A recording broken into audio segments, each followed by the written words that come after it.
नमस्कार मित्रांनो, आजची रेसिपी आहे जयश्री पाटील ओवली गाव भिवंडी। तर ताईने भरलेल्या चिंबोऱ्या बनवायला घेतलेल्या आहेत आणि मस्त की साफ करून घेतल्या तिने पिठाच्या भरलेल्या या चिंबोऱ्या।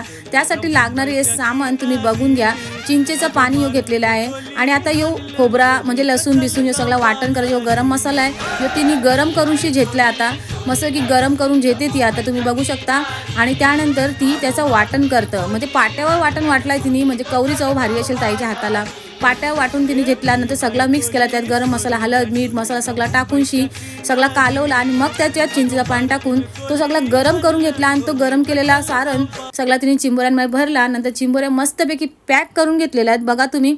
नंतर एका टोपात कांदा, अख्खा गरम मसाला, तेल हे सगळं टाकून तिने त्या चिंबोऱ्या त्याच्यावरती सगळ्या मस्त ठेवल्या। वाटण सगळं टाकून तिने त्याच्यावरती झाकण ठेवून त्या शिजवायला ठेवल्या। शिजून झाल्यावरती बघा चिंबोऱ्या कवऱ्या भारी झाल्यात। तर कशी झाली व्हिडिओ कमेंट्स करून नक्की सांगा।